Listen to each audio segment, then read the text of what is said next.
Hey first graders, this is Mr. Fries, and today we're going to do a math problem with Scoop. Please read carefully for important information. Scoop has 7 bones. She found 8 more. She eats 9 bones. How many does she have left? So let's see what Scoop thinks about this problem. So Scoop says again, there's a lot going on here, so it sounds like 2 different math problems. When I hear the word more, I normally want to add on, but then it also, she eats some, so there's going to be less. And it tells me there's less when it says how many are left at the end. So it sounds like I'm going to do an addition problem and then a subtraction problem. So, follow the RDW problem solving process and have your teacher press pause and please try this problem. So Scoop starts with 7 bones, and I think I'm going to draw my 10 frame differently today. I'm going to draw what's called a 5 group row, and instead of stacking my 10 frame on the top and the bottom, I draw my 5 groups right in a row. So I'm still going to make a frame, but instead of putting them on top and bottom, I'm going to put them side to side. So I still draw 5 in a row, and then I leave a space. And since I'm only drawing 7, I'm just going to draw 2 more. So that's the number of bones she has, 7. She also found 8 more, so I'm going to draw a very similar picture for more.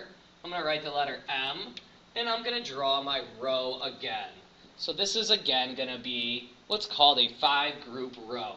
I'm going to draw 5 in a row, leave a space, and then I'm going to draw 3 more, 6, 7, 8. So my first math sentence is really 7 plus 8. Now one thing I think is always helpful about 10 frames and 5 group rows is we can make 10 with them. And that's what I'm going to do in this question. I'm going to take these 3 from my 8 and bring them over to fill in this 5 group. Now what's happened is I've got rid of these. I've taken 3 away from my 8 because I know 3 and 7 make 10.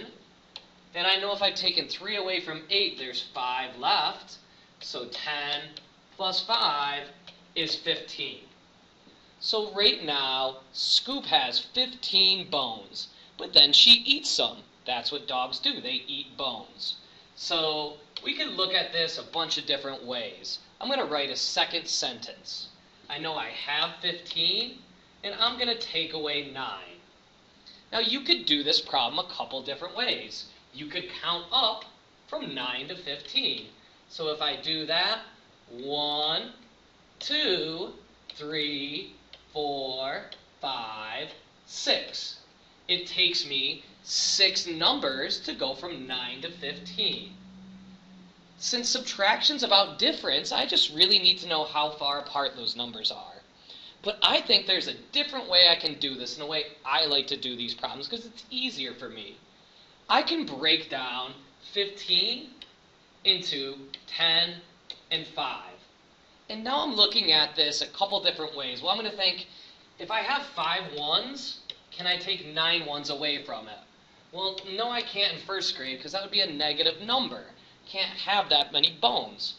But what I can do is I can do 10 minus 9. I can take from my 10. That leaves me with 1 bone.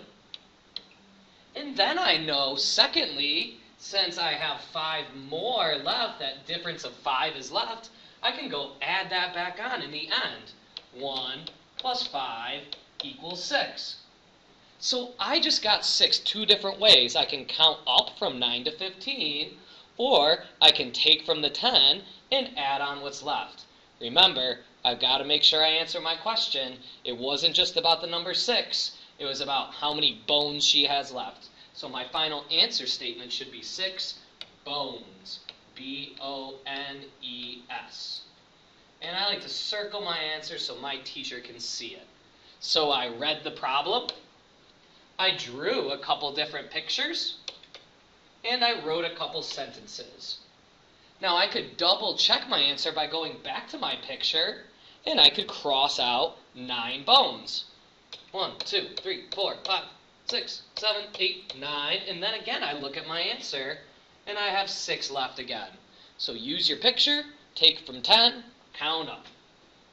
Let's see our fact of the day. When you grow up, you could look for bones too. They're called archaeologists. Archaeologists examine sites to learn about the past. They excavate, which is called digging, to look for bones.